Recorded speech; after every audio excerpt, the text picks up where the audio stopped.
Hello and welcome back to Vintage Disney here on Brian's Things That Are Cool.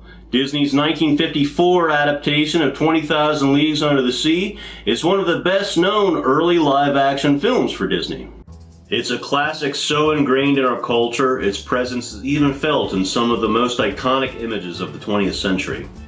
In fact, I think it's safe to say that when you hear the title, you either think of the book or the Disney adaptation. Today we'll be looking at how well Disney adapted this classic as both a film and later a theme park attraction.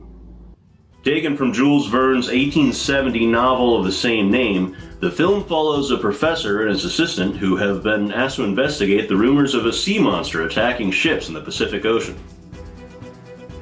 They board a Navy ship, meet their crew, including Peter Lorre and Kirk Douglas, and set out to find this monster of the deep. When this alleged sea creature destroys their ship, they discover it wasn't a monster at all, but a submarine. When Jules Verne was writing the original story, the sub, named the Nautilus, was based off of an 1800 submarine of the same name, designed by inventor Robert Fulton, which is often considered the first practical submarine, despite an earlier design in 1620 dubbed the Turtle. After boarding the sub, believing it to be deserted, our heroes discover a viewport where the professor witnesses an underwater funeral.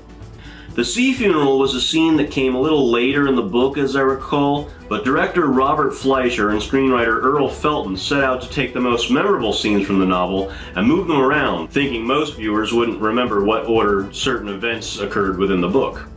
The professor and his assistant attempt to leave the sub, but are captured, and it's then we meet Captain Nemo, played by James Mason. Nemo built the Nautilus to escape humanity and the world and live at sea. The war and misery brought by humanity has weighed on Nemo's mind to the point that he now seeks to destroy anything he sees as disrupting the peace.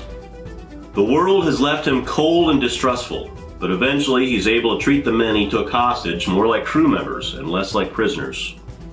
In Jules Verne's original story, the Nautilus is a streamlined, cigar-shaped sub, while the film version is much more stylized in what we might now call steampunk. Also in the book, the Nautilus is battery-powered, but is powered by atomic energy in the film. I would assume this was because of the time period the film itself was made, the Atomic Age. I've noticed within any decade a film is made, the social norms and ideologies of that time period will show up even if it's a period film. With only a few minor changes, Disney was quite faithful to Verne's original story. Given the Hollywood studio system was still in place, 20,000 Leagues Under the Sea getting huge names like Peter Lorre, Kirk Douglas, and James Mason all on loan to Disney is quite impressive, and nobody is miscast. Thematically speaking, it stands out from the typical live-action Disney films of the period as it's very grown up. Earl Felton, whose body of work included numerous westerns and adventure films, delivers a script with excellent dialogue that perfectly melds with the fascinating ideas from Jules Verne's original novel. Director Richard Fleischer, the son of one of Walt's main rivals in the animation industry, Max Fleischer, brings his A-game here as well, like he would do in other big-budget films like Fantastic Voyage, Tora Tora Tora, Soylent Green, Conan the Destroyer, and Red Sonja. The film falls into an odd place for a Disney movie of the era. I think the average fan of this time period of Disney's history may expect song numbers or a cute animal sidekick. Here we get both a pet seal and a sea shanty sung by Kirk Douglas. Got a whale of a tale to tell you, lad, the whale of a tale or two. Despite these little asides, the movie dialogue is heavy with a lot of technical talk, much of it taken from the source material. Both Jules Verne and Walt himself were sticklers for making their stories as real as possible. Now, this may turn some fans away, but when the fantastical elements hit, they really are amazing to watch.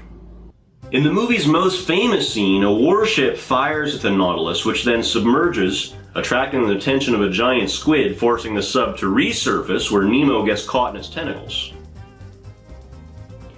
True to Walt's nature as a perfectionist, 20,000 Leagues Under the Sea was the most expensive film in Hollywood at the time, costing over $9 million. And part of that was the order to completely reshoot the squid scene.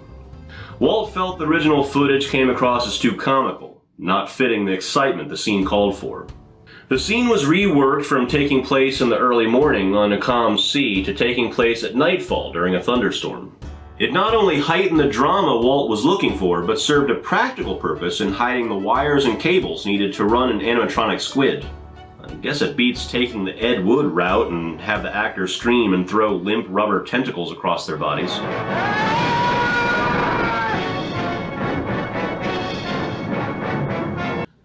20,000 Leagues Under the Sea is a film that showcases what was one of Disney's greatest strengths from the Walt era through the early Eisner era, and that is making a film the whole family can get behind. It has enjoyable actors, beautiful sets, model work, and effects, and just all around a good classic adventure. When a Disney film achieves classic status, it's not surprising to suddenly see representation in the theme parks. So, within the first month of operation of Walt Disney World, guests were invited to go on a deep-sea adventure with Captain Nemo on 20,000 Leagues Under the Sea, Submarine Voyage. I was actually going to include 20,000 Leagues Under the Sea, Submarine Voyage in my last Lost Attractions episode, but I figured it would work a little bit better in this episode. 20,000 Leagues Under the Sea, Submarine Voyage opened in the Magic Kingdom on October 14, 1971. And while it is based on Disney's film 20,000 Leagues Under the Sea, it had its origins in a Disneyland attraction called Submarine Voyage, which ran there for 39 years starting in 1959. The 20,000 Leagues Under the Sea retheming at Magic Kingdom was a 20-minute submarine ride through a lagoon complete with lost ships, fish, sea turtles, and even mermaids. The subs themselves perfectly captured the look of Imagineer Harper Goff's design for the Nautilus in the film. And Bob Gurr, one of the two men behind the rotating theater from Carousel of Progress, was brought in to oversee their construction. Technically speaking, they weren't subs as much as they were boats that ran on a concrete guide track below water level. But the interiors pulled no punches.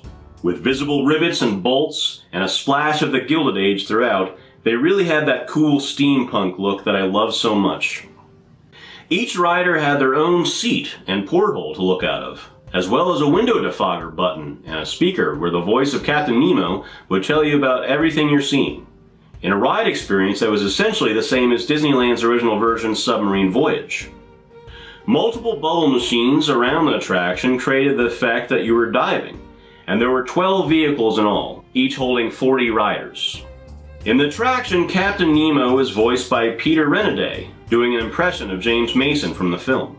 Renaday was no stranger to Walt Disney World. Park guests know him as Abraham Lincoln in the Hall of Presidents, Henry and Max from the Country Bear Jamboree, and the narrator on The People Mover.